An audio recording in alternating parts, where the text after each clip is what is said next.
যে ইন্নাদ্দীন ইনদাল্লাহ আল ইসলাম, আল্লাহ তাআলার কাছে একমাত্র মনোনীত ধর্ম, পছন্দের ধর্ম হলো ইসলাম। এটাকে আল্লাহ তাআলা মনোনীত করেছেন, এটাকে আল্লাহ তাআলা রব্বুল আলামিন ভালোবেসেছেন, এটাকেই মানব জাতির জন্য আল্লাহ তাআলা রব্বুল আলামিন পছন্দ করেছেন। কোরআনুল কারীমের সূরা আনআম 38 নম্বর আয়াত রব্বে করিম বলেন, মা ফাররাতনা ফিল কিতাব। ইসলাম, শরীয়ত, কোরআন, এটার মধ্যে আমি রব্বে করিম মা ফাররাতনা, ছোট্ট একটা বিষয়ও আমি আল্লাহ ছেড়ে দেই নাই। দুলানন ভাই বুঝছেন, ছোট্ট একটা বিষয় কি করেন নাই, আল্লাহ ছাড়েন নাই। মা ফাররাতনা ফিল কিতাব। আল্লাহ তাআলা রব্বুল আলামিন কোরআনুল কারীমের অন্য জায়গায় বলেছেন, ইয়া আইয়ুহাল্লাযীনা আমানু উদখুলু ফিস-সিলমি কাফা। দুনিয়ার মানুষ, তোমরা ইসলামের মধ্যে পরিপূর্ণভাবে দাখিল হও। এমন না যে ইসলামের কিছু অংশ মানলাম, ইসলামের কিছু অংশ ছেড়ে দিলাম, এটার দ্বারা আল্লাহ তাআলা আমাদেরকে ছেড়ে দিবেন। রব্বে করিম বলেন না। আল্লাহ তাআলা রব্বুল আলামিন অন্য জায়গায় বলেছেন যে তোমরা কোরআনের কিছু অংশ মানবা, কিছু অংশ ছেড়ে দিবা, এটার দ্বারা ইসলাম, এটার দ্বারা পরিপূর্ণ মুসলিম কোনো মানুষ হতে পারবে না। সূরা আল্লাহ তাআলা রব্বুল আলামিন সূরা বাকারার 85 নম্বর লম্বা আয়াতে বলেছেন, সুম্মা আনতুম হাউলাই তাকতুলুনা আনফুসাকুম ওয়া তুখরিজুনা ফারীকাম মিন দিয়ারিকুম তাযাহারুনা আলাইহিম বিল ইথমি ওয়াল উদওয়ান ওয়া ইয়াতুকুম উসারা তুফাদুহুম ওয়া হুয়া মুহাররামুন আলাইকুম ইখরাজুহুম আফাতুমিনুনা বিবাদিল কিতাব ওয়া তাকফুরুনা বিবাদ। অর্থাৎ এই কিতাবের কিছু অংশ তোমরা মানবা, আর কিছু অংশ তোমরা অতাকফুরুনা, এবং কিছু অংশকে অস্বীকার করবা। এটার দ্বারা পূর্ণাঙ্গ মুসলমান খোদার কসম কেউ হতে পারবে না। পরিপূর্ণ ইমানদার, পরিপূর্ণ মুত্তাকি কোনো মানুষ হতে পারবে না। তাহলে আল্লাহ তাআলা রব্বুল আলামিনের কোরআনুল কারীমের ভিন্ন জায়গা থেকে বিভিন্ন আয়াত আমরা দেখলাম। আর সূরা আর-রা'দে আল্লাহ তাআলা বলেছেন, আলা বিযিকরিল্লাহ তাতমাইন্নুল কুলুব। প্রতিটা মানুষের কলবের শান্তি, আত্মার শান্তি হলো আল্লাহ তাআলার জিকির, আল্লাহ তাআলার স্মরণ, আল্লাহ তাআলার ইবাদত, আল্লাহ তাআলার গোলামি। আল্লাহর গোলামি যারাই করবে তারাই অন্তরে প্রশান্তি লাভ করবে। মুআজ্জাজ মুহতারাম, আমরা এই জিনিসটাকে একটু বর্তমান প্রেক্ষাপটে আমরা এই জিনিসটাকে একটু বোঝার চেষ্টা করব যে আসলে আল্লাহ তাআলার দ্বীন মানলে কতটুকু শান্তি পাওয়া যায়, আর আল্লাহ তাআলার দ্বীন শরীয়ত ইসলামকে ছেড়ে দিয়ে আমরা কতটুকু শান্তি পাচ্ছি, এটা আমরা একটু বোঝার চেষ্টা করব। দেখেন, প্রথম কথা হলো, আমরা দুনিয়ার প্রতিটা মানুষ শান্তি চায়। এক রিক্সা চালক, সে রিক্সা কিনে কিস্তিতে টাকা আনে, কেন? শান্তির জন্য। কিন্তু বাস্তবিক পক্ষে সে কিস্তিতে টাকা এনে শান্তি পাচ্ছে না। এক ব্যবসায়ী, সে ব্যবসা করে শান্তির জন্য কিস্তিতে টাকা আনে, লোনে টাকা আনে, সে বাস্তবিক পক্ষে এই টাকা দিয়ে শান্তি পাচ্ছে না। তো দেখেন, আমরা আমাদের রাজনীতি থেকে, আমরা আমাদের সমাজনীতি থেকে, আমরা আমাদের অর্থনীতি থেকে, আমরা আমাদের সমাজ ব্যবস্থা থেকে, আমরা আমাদের বিচার ব্যবস্থা থেকে ইসলামকে মাইনাস করেছি শুধুমাত্র শান্তি পাওয়ার জন্য। আমরা বুঝেছি যে ইসলাম মানুষকে শান্তি দিতে পারে না, এজন্য আমরা সেকুলারদের রাজনীতি আমরা ধরেছি। মুসলিম উম্মাহ ভেবেছে যে মুসলমানদেরকে খেলাফত ব্যবস্থা শান্তি দিতে পারে না, এজন্য তারা সেকুলারদের অর্থ ব্যবস্থা তারা গ্রহণ করেছে। মুসলিম উম্মাহ ভেবেছে ইসলামী শিক্ষা মানুষকে শান্তি দিতে পারে না, এজন্য তারা মেকেলের বানানো শিক্ষা কারিকুলাম এটা তারা আঁকড়ে ধরেছে, এটা নিয়ে তারা পড়াশোনা করছে। বাস্তবিক পক্ষে আমরা দেখি তো একটু জাস্টিফাই করে আসলে আমরা শান্তি পাচ্ছি কিনা। বর্তমান দুনিয়ার আমাদের বাংলাদেশের মুসলমানের হালাত হলো এটা, আমরা 1 কেজি পেঁয়াজ কিনে খাইতে আমরা হিমশিম খাচ্ছি। 120 টাকা কেজি, 100 টাকার উপরে কেজি পেঁয়াজের কেজি, 1 কেজি আলু কিনতে 100 টাকা লাগে। আমরা 1 কেজি আলু ঠিকমতো কিনতে পারছি না, 1 কেজি পেঁয়াজ ঠিকমতো কিনতে পারছি না। কেন? আমরা না ইসলামী অর্থ ব্যবস্থাকে মাইনাস করেছিলাম শান্তির জন্য। তো আমাকে সেকুলারদের অর্থ ব্যবস্থায় তো শান্তি দিচ্ছে না। 1 কেজি পেঁয়াজ কিনে খাইতে আমাদের হিমশিম হচ্ছে, আমাদের কষ্ট হচ্ছে। অথচ আমরা দেখি মুসলিম শাসন যখন এই উপমহাদেশের মধ্যে ছিল, গোটা দুনিয়ায় যখন মুসলমানরা যখন দেশকে শাসন করেছে, তখন হালাত কি ছিল? সম্রাট আওরঙ্গজেব রহমতুল্লাহি আলাই, তিনার কথা মোটামুটি আমরা যারা পড়াশোনা করি তারা জানি, চিনি তিনাকে। সম্রাট আওরঙ্গজেব রহমতুল্লাহি আলাই, তিনার সময় পৃথিবীর প্রায় 33% অর্থাৎ 1/3 জিডিপি অর্থাৎ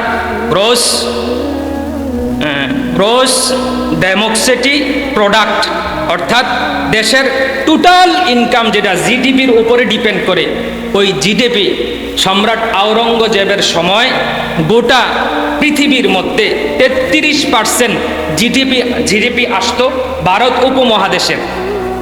অর্থাৎ ভারত উপমহাদেশ যেটা বুনতো, যেটা বানাইতো, এটা বিক্রি করে বিভিন্ন জায়গায় এটাকে চালান দিয়ে জিডিপি, এটার শুধু এই ভারত উপমহাদেশেই পুরা পৃথিবীর মধ্যে, গোটা দুনিয়ার মধ্যে জিডিপি আসতো ভারত উপমহাদেশেই শুধু 33%, 1/3।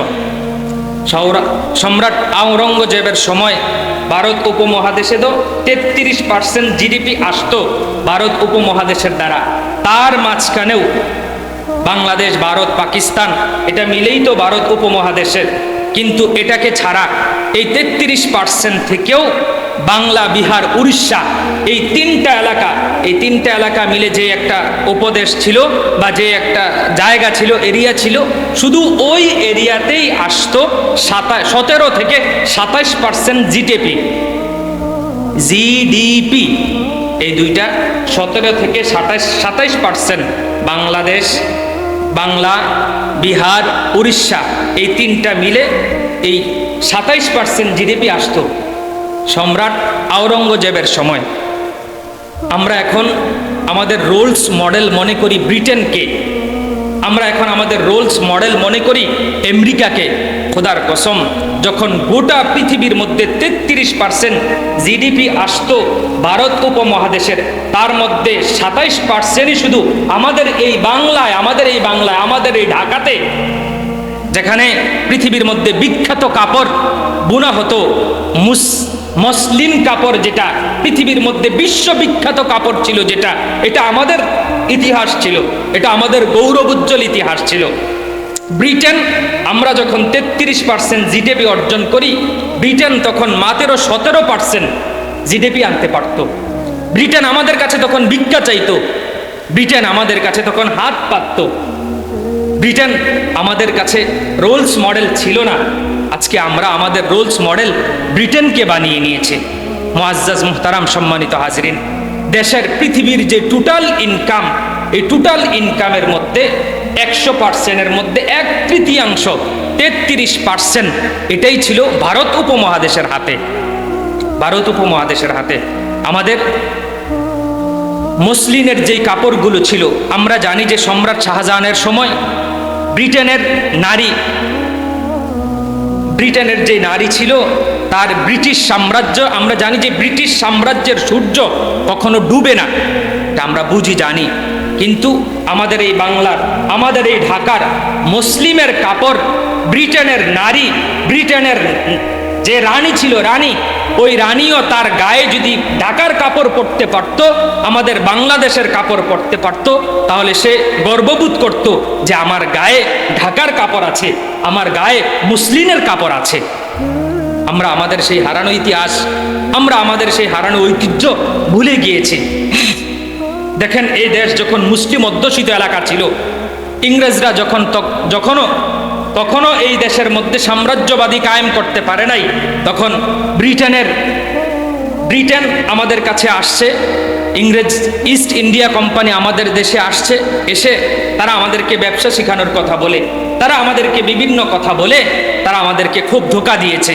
এই জিনিসগুলা বাস্তবিক পক্ষে আমরা জানি না যে আমরা মুসলমান কি পরিমাণ ধোঁকা খাচ্ছি। একটা টাকা দেন।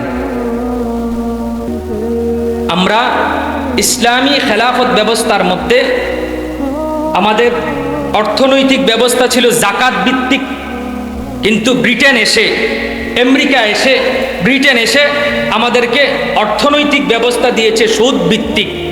আমরা যে কারেন্সি ব্যবহার করি, এই টাকার গায়ে লেখা থাকে যে চাহিবা মাত্র ইহার বাহককে 100 টাকা দিতে বাধ্য থাকিবে। স্যার, কথা হলো যে এই টাকার বাহক, এই টাকাটা যখন আমার পকেটে থাকে, এটার বাহক আমি হই। আর এই টাকাতে লেখা থাকে যে চাহিবা মাত্র ইহার বাহককে 100 টাকা দিতে বাধ্য থাকিবে, কিন্তু এই টাকার বাহক, এই টাকা এখন আমার পকেটে, এটার মালিক আমি এই টাকা এখন কার কাছে চাবো আর কে আমাকে এই টাকাটা দিবে? চাহিবা মাত্র ইহার বাহককে 100 টাকা যে দিতে বাধ্য থাকিবে, এটার মালিক তো এখন আমি, আমার পকেটে এটা, এখন আমি কার কাছে চাবো এটা, আর কে আমাকে দিবে এটা? তারপরে দেখেন বাংলাদেশ ব্যাংক কর্তৃক এই টাকা ছাপানো হয়। বাংলাদেশ ব্যাংক ছাড়া এই টাকা ছাপানোর অধিকার কারো নাই, কাউকে দেওয়া হয় নাই, কারো অধিকার নাই। যদি বাংলাদেশ ব্যাংক ছাড়া এই টাকা ছাপে তাহলে এটা জাল টাকা হয়, পুলিশ ধরে নিয়ে যায়। আমার কথা হলো খুব সূক্ষ্মভাবে বোঝার চেষ্টা করেন। বাংলাদেশ ব্যাংক যদি প্রতি বছরে, আমি 10,000 টাকা দিয়েই বুঝাইলাম, বাংলাদেশ ব্যাংক 10,000 টাকা ছাপাইছে, ছাপানোর পরে বাংলাদেশ ব্যাংক এই টাকাটা এমনি কাউকে দিয়ে দেয় না। ছাপানোর পরে এই টাকাটা বাংলাদেশ ব্যাংক লোন দেয় বিভিন্ন ব্যাংকে, অন্য ছোটোখাটো ব্যাংক বা অন্য ছোটোখাটো ইন্ডাস্ট্রিজ কোম্পানি বা সরকারকে লোন দেয়। লোন দেওয়ার সময় বলে দেয় যে আমি তোমাকে 10,000 টাকা লোন দিলাম, বছর শেষে তুমি আমাকে এই লোনের সুদ আসল মিলাইয়া 12,000 টাকা দিবা। সম্মানিত হাজিরিন, আমরা মুসলমান জাতি, আমাদেরকে ধোঁকা দেওয়া হচ্ছে।